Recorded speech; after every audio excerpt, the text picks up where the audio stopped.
Roll call, please. Councilmember Von Rudenberg. Here. Deputy Mayor Canestrino. Here. Councilmember Battaglia, not here yet. Councilmember Carroll. Here. Mayor LaBrus. Here. This meeting is being held in accordance with the Open Public Meeting Act, NJSA 10:4-6 et sec. Notice having been published according to law with a copy on file in the city clerk's office and a copy posted on the bulletin board in City Hall. Thank you. Need a motion to go into closed session? No? Do the flag salute first. Oh, everybody please rise for the flag salute. Well, the practice here. I pledge allegiance to the flag of the United States of America and to the republic for which it stands, one nation, under God, indivisible, with liberty and justice for all. Okay. Now you would like a motion? Now I can read the resolution and then we'll do the motion. Okay. The resolution calling for an executive meeting of the City Council for the following purposes. Whereas the Mayor and Council of the City of Hackensack deem it necessary to discuss certain actions under Section 7B7 and 7B8 of the Open Public Meetings Act, which pertains to matters falling within attorney-client privilege, ongoing litigation, and personnel matters concerning the employment of a current or prospective public employee. Whereas the Mayor and Council of the City of Hackensack is of the opinion that such circumstances may presently exist, and whereas the Mayor and Council wishes to discuss the following issues: personnel matters, ongoing litigation, matters involving attorney-client privilege, matters involving the purchase, lease, or acquisition of real property, any pending or anticipated litigation or contract negotiations. Now therefore be it resolved that the Mayor and Council of the City of Hackensack deem it necessary to exclude the public from this discussion. The outcome of the discussion will be disclosed within 90 days, or at such time as the interests of the city do not require confidentiality. Now I need a motion. Motion to go into closed session. Offer. Second. Roll call? Councilmember Von Rudenberg. Aye. Deputy Mayor Canestrino. Aye. Councilmember Pataglia is not here yet.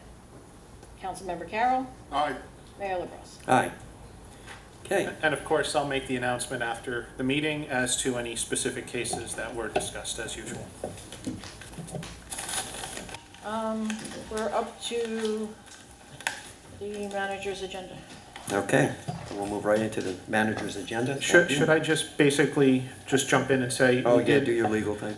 We did briefly discuss two workers' compensation cases, Brown and Soroka, and we also discussed the ongoing affordable housing litigation. So that was the extent of litigation that was discussed. Okay, first thing on the agenda is going to be a presentation from Albert Dibb in reference to Demarest Place art installation. Albert Dibb is the Director of Redevelopment. Thank you very much, Chief. I don't know if everybody can hear me. This is on you. Keep this on. First of all, thank you for hearing the presentation tonight. I am the city's redevelopment director. I also serve on the Creative Arts Team, which is an offshoot or a subcommittee of the Main Street Business Alliance that I'm sure everybody's familiar with.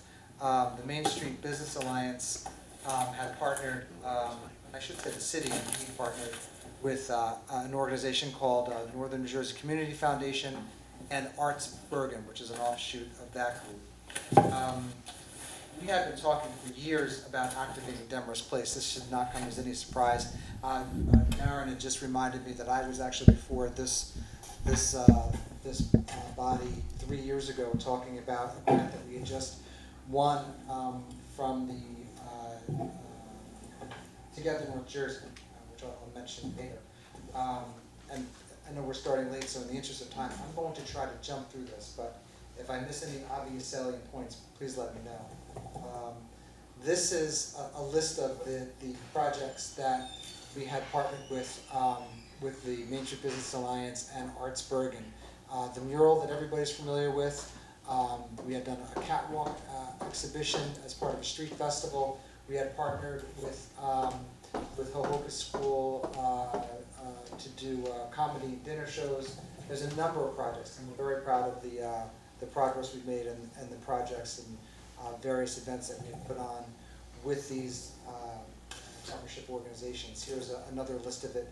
Critical on this list is, as you see, I just mentioned the grant that we had received from Together North Jersey. Together North Jersey, who is associated with Rutgers University and the North Jersey Transportation Planning Authority. They took notice of what we were trying to do around our transit hubs. Everybody knows Hackensack is a transit village community. and get special attention from New Jersey Transit when it comes to projects that we're trying to do in and around this area. And this is one of those projects. This is not something that I'm coming up with in a vacuum, or Danielle from Arts Bergen is coming up with. And incidentally, she couldn't be here tonight. She asked me to present on behalf of Arts Bergen.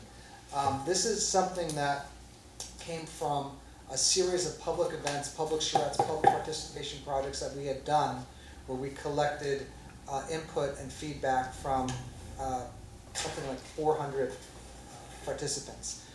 Eventually, the work that we had done and the information that we collected formed the basis of our goals and visions, which were ultimately adopted by this board in its master plan re-examination report. Chief among them is that the city should consider funding mechanisms to convert Demarest Place into Parks Walk from the Atlantic Street garage to the New Jersey Transit Regional Bus Station.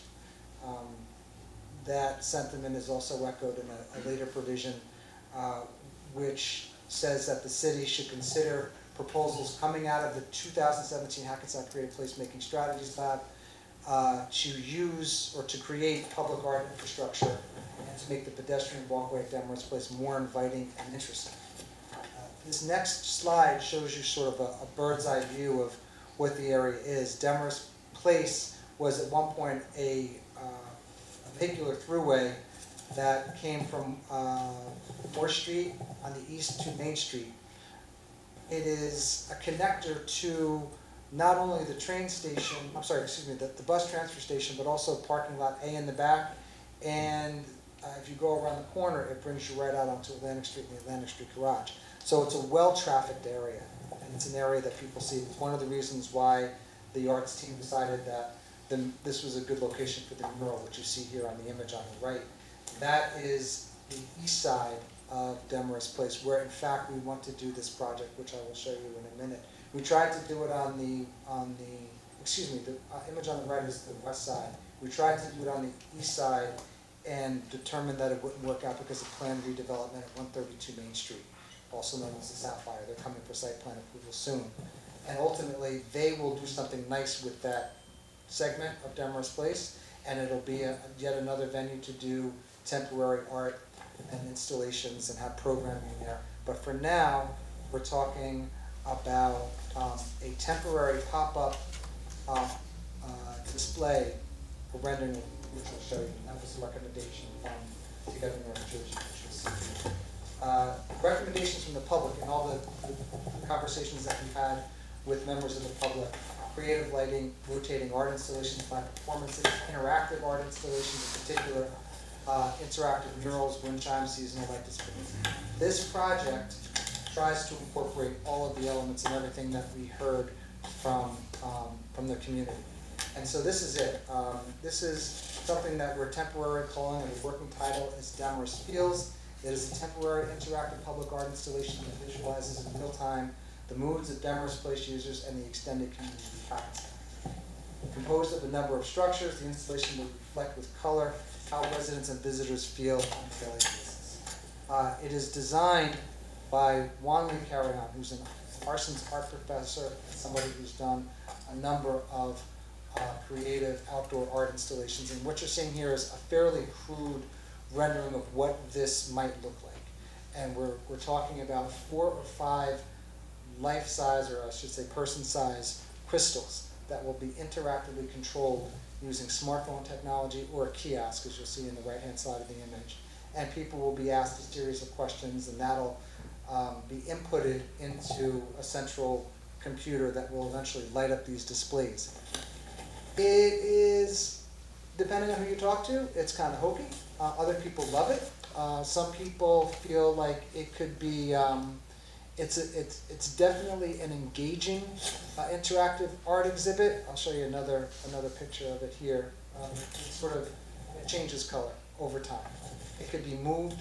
We have to work out the engineering of it, how it'll actually be affixed. We have to work out insurance. This is all being funded, I should have said this right up from the beginning, from a line item in the Main Street Business Alliance Creative Placemaking budget. This council had approved the Main Street Business Alliance's budget at the last meeting and the meeting before that.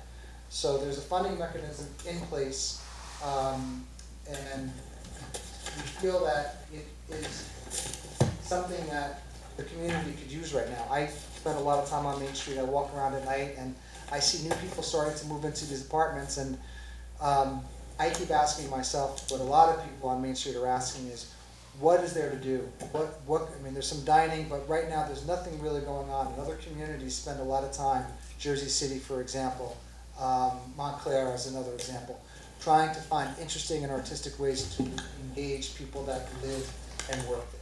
So this is what the arts team has come up, and the benefits, which you can read off, I won't read them off to you individually, but we feel that it is really a unique way to engage people in the downtown and in the city generally, and give them something to talk about on Main Street.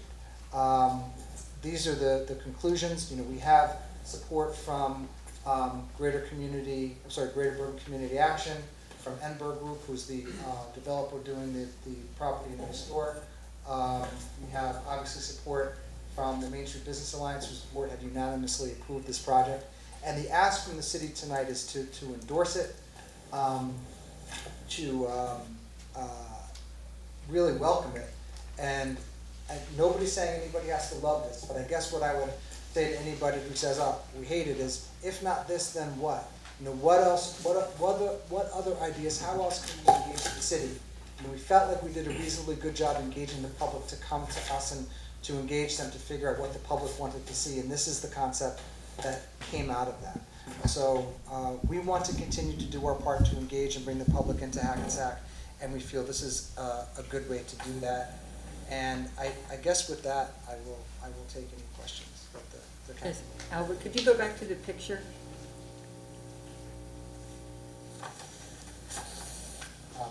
We had it. Yeah, let me see. The website and the. Yeah, I see that now. You know, we were. I mean, on the picture, it looks to me that that's the east side of Main Street, which is right. It is. That's right where the development is going to be.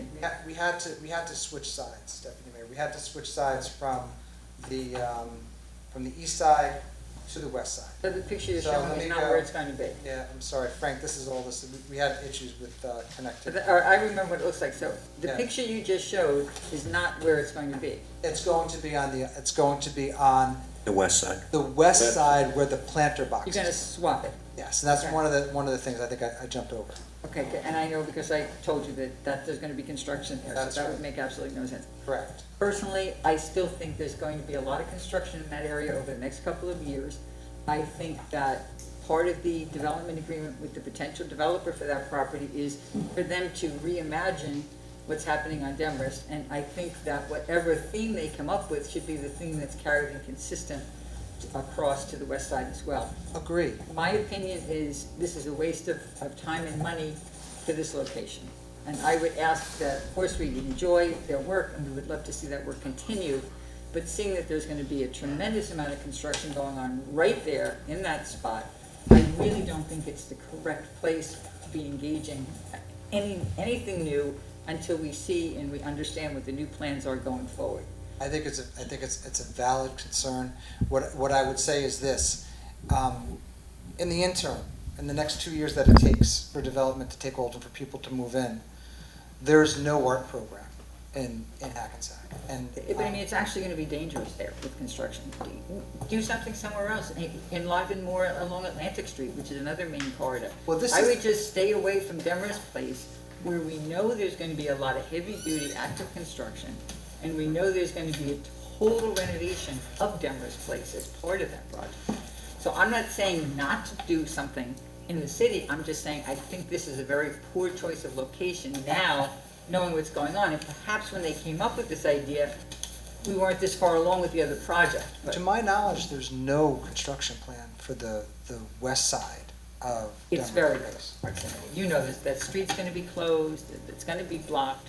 There's going to be a tremendous amount of construction going on. Okay, It's for a quite some time. it's a pop-up installation that could be moved, and if the location is the issue, we can find another I mean, location. I'm only one person, Absolutely. I just think it's not the right time or not the right location. Right. And I think there's many other places we could, where we're much further along within the city and within Main Street, where we could bring the arts and reinvigorate. This is just Is the it, wrong time. is Atlantic the preferred location for this? I'm just saying, I'm giving you an example. I mean, Yeah. Atlantic Street, we have a lot going on in Atlantic Street, with what's going on in the park.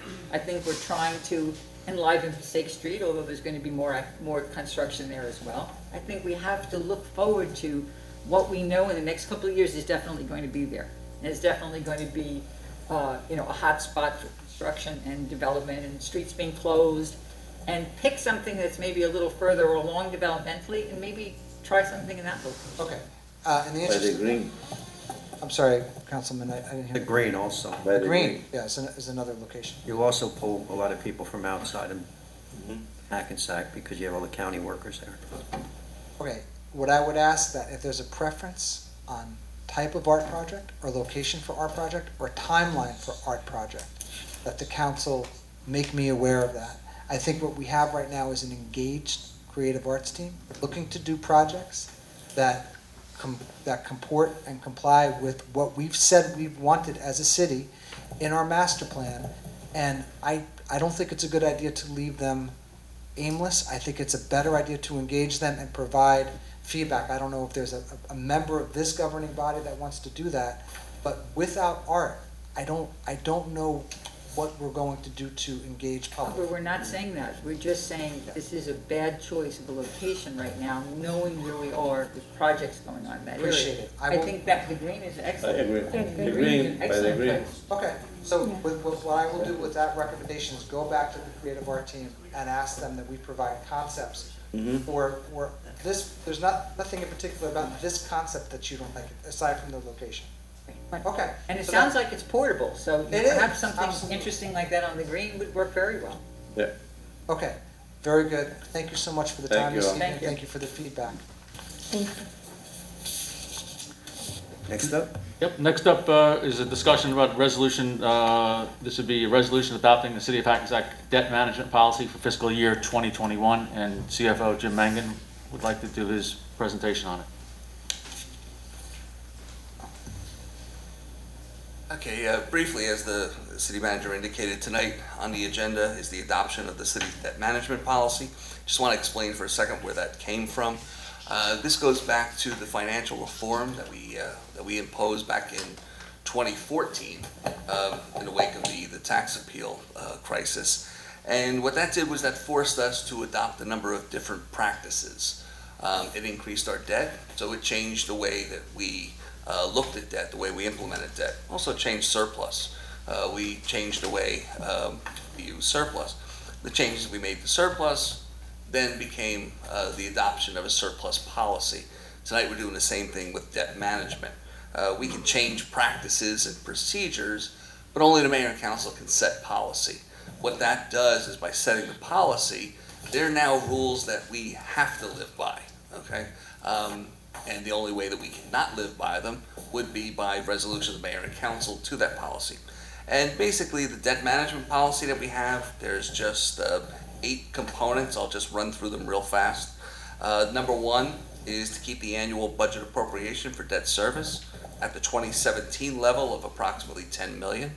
This is when we say no new taxes for capital improvements, okay? We are not going to increase taxes for capital improvements. We're going to keep the debt service budget at that 2017 level.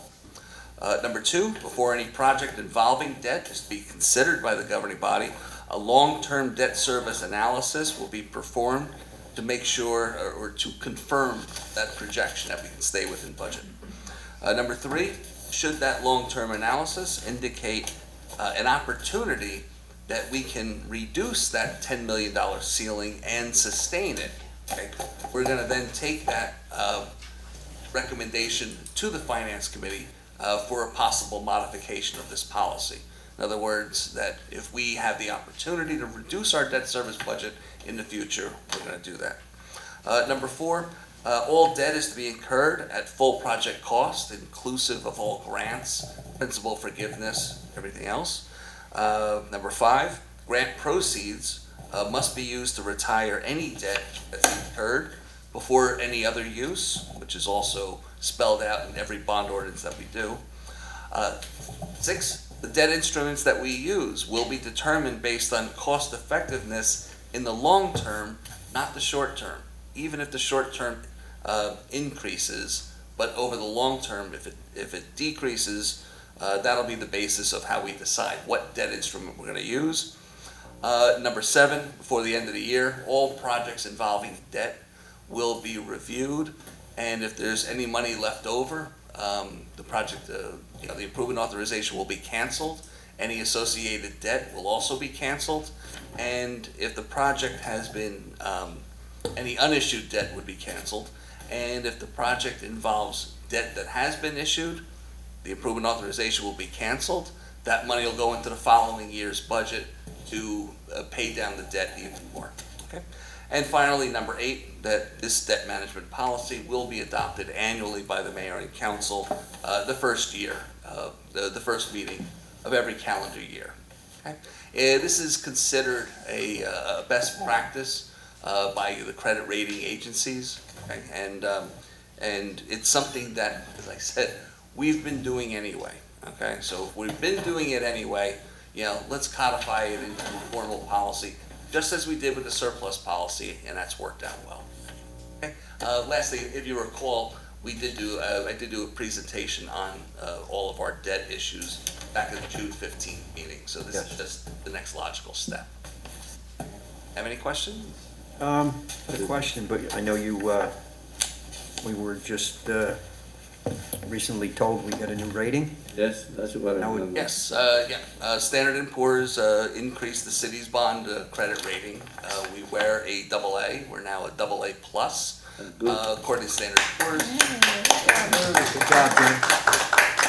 Thanks to your whole department and to our auditor and to you, of course, Jim. What a wonderful accomplishment. Thank you so much. Awesome. Thank you. Thank you. Yep. The AA+ is one level below AAA. It's also the second rating increase that we've had this administration. Back when we did our bond sale back in 2018, we went from AA- to AA. Now we go AA to AA+. And to be perfectly honest, if we continue following the practices that we've been following, my opinion, I think that we can achieve a AAA within the next 2 years. Nice. That'd be awesome. Thank you for your job. Thanks, Jim. Thanks. Thank you. Next up is discussion in reference to an ordinance to amend Chapter 166 of the Code of the City of Hackensack Uniform Construction Code Enforcement, establishing fees to be charged for approval of tents that are subject to UCC review. This is just adding the fees that would be charged for tents that are required to get a UCC review from the construction department. It's not intended for residential homeowners who put up a small tent in their yard or such like that. It's more for a large, more permanent structure, or even for a commercial use. A lot of our restaurants have tents up now, and they're covered under the COVID, emergency plans and policies. If those policies get relaxed, then these fees may apply to the restaurants if they want to keep their tents. But it also affects larger structures that are tent-like, that may be built in the city also. Do you want me to further comment on that? I just would add that, this is actually designed to address some concerns of actual folks who have businesses in the city in terms of approval of a tent.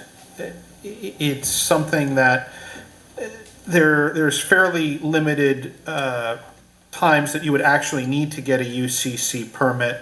Generally, if they're going to be in place for more than 180 days, if they're of a certain dimension, which came up in the wintertime, if they're going to be used and occupied in the winter, you might need a UCC permit because, of course, tents, if piles of snow fall on a tent, you have to make sure that it's not going to collapse. Or if it's got a permanent anchor, so a permanent tent. These are the types of things that would require a UCC permit. And an issue came up in the construction office where someone was seeking such a permit, and we had not really made provision for it, so the determination was made to, put the appropriate fee in and to provide the ability of folks to make that application. But it's, if someone's, having their kids camping in the backyard, it certainly doesn't cover anything along those lines. So just to be clear what the point of that is. Okay. Okay. Next up is a discussion on an ordinance to amend Chapter 170 of the Code of the City of Hackensack Vehicles and Traffic to update certain provisions relating to prohibited turns at intersections in Chapter 170-64. Prohibited turns at intersections. This specifically is going to address the intersection of Kaplan and Polyfly Road. Polyfly Road has been an area of concern for some time. Traffic safety issues there. Our police traffic division has weighed in. Neglia Engineering, our traffic engineers, have done a study on it. They've also been in contact with Bergen County and their traffic team, and it's been determined that two areas are going to be identified in this. Kaplan Avenue traveling east, you will not be allowed to make a left turn onto Polyfly, and Polyfly Road traveling north, you will not be able to make a left turn onto Kaplan. This is to adopt this, and once it's adopted, the county will make the necessary signage and notifications for it. What about to improve the lighting? Include the lighting. Yeah, they're really dark around that area. The county was looking at something on Polyfly after that last, I'm not aware that that's Accident, included in yeah. this particular project. no, it's not, but I know the county is looking at doing something with the lighting on Polyfly on that stretch. Okay.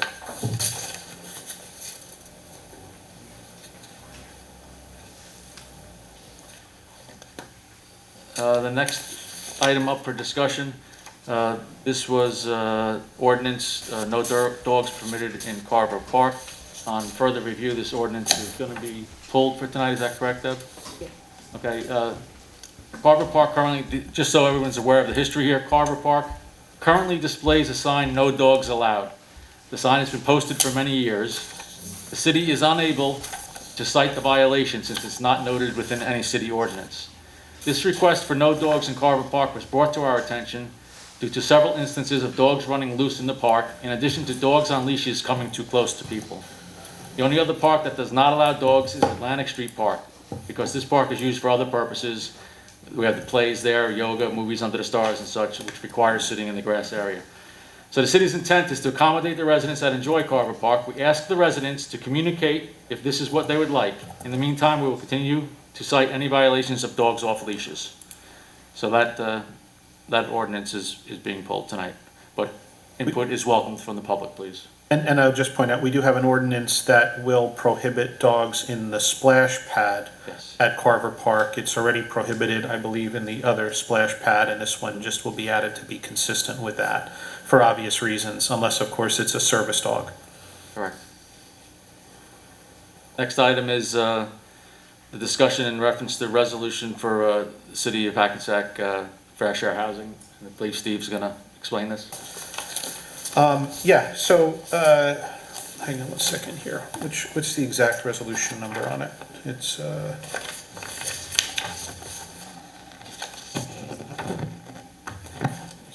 yeah, so there's, well, because there's two issues with housing. So I guess the first one that you're referring to is the Hackensack Housing Authority Resolution Agreement. Yes.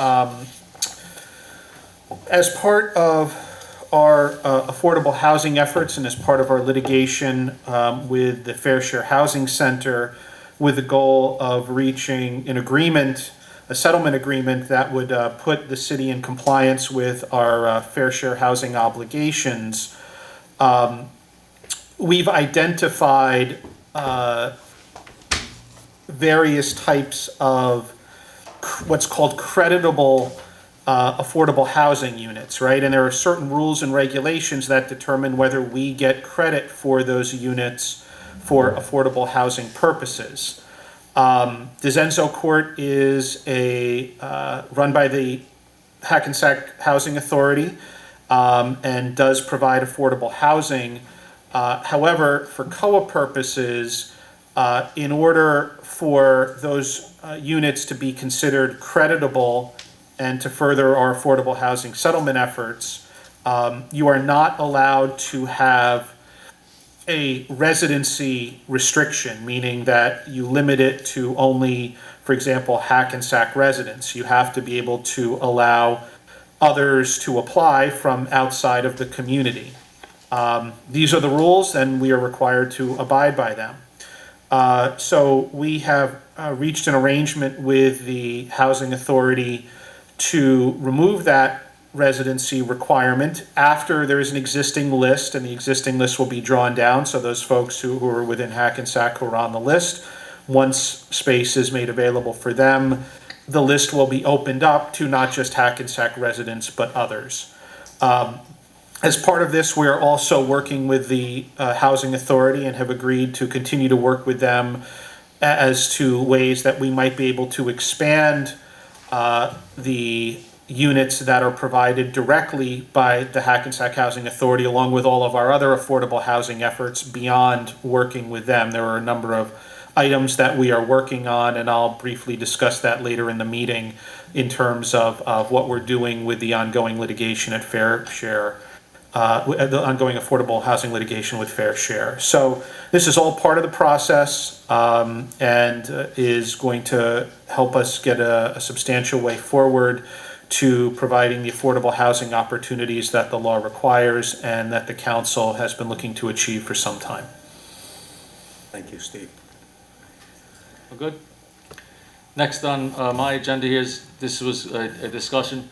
It's obviously been a very popular topic, and a topic that the city is committed to addressing, and this is the flooding issues we've had recently. Last meeting we had quite a few residents come up and share their horror stories. I really just wanted to reassure you that the city's focused on this. It's going to take some time, as we said last meeting, and just when public comment opens up, if anybody has any specific questions, we have Suburban Engineering in the house here to answer any technical questions, and our project management team is here as well, along with our head of our DPW sanitation department is here also for any questions. I will say one brief update. The county is going to be paving First Street in the near future, and what we had decided to do was to get cameras in to just check the problem areas on First Street between Essex and James.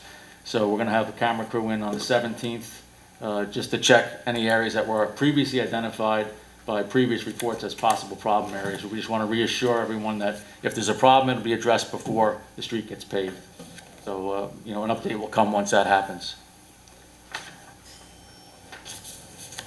The last thing that I need to speak about is just informational in reference to COVID-19 update. All future council meetings will be going back to Zoom beginning September 14th meeting. So the next council meeting will be via Zoom only. There will be no in-person. Effective September 1st, any board or committee meetings that have to take place will be Zoom meetings also. City buildings continue to require visitors to wear masks, and we will continue to monitor any rise in cases within our community and make the proper adjustments to keep everyone safe. That's all I have. Thank you. With that, motion to close the, No, you need to open to the public. or open to the public. I'm trying to get to the next meeting. All right, need a motion open to the public. Offer. I need a second. Next. Second. Roll call. Councilmember Von Rudenberg. Aye. Deputy Mayor Canestrino. Aye. Councilmember Pataglia. Aye. Councilmember Carroll. Aye. Mayor LaBrus. Aye. Anybody from the public who would like to speak, please come forward, give your name to the clerk. Seeing no one from the public, motion to close to the public. Offer. Second. Roll call. Councilmember Von Rudenberg. Aye. Deputy Mayor Canestrino. Aye. Councilmember Pataglia. Aye. Councilmember Carroll. Aye. Mayor LaBrus. Aye. Now I need a motion to close the executive Executive. session. Offer. Second. Roll call. Councilmember Von Rudenberg. Aye. Deputy Mayor Canestrino. Aye. Councilmember Pataglia. Aye. Councilmember Carroll. Aye. Mayor LaBrus.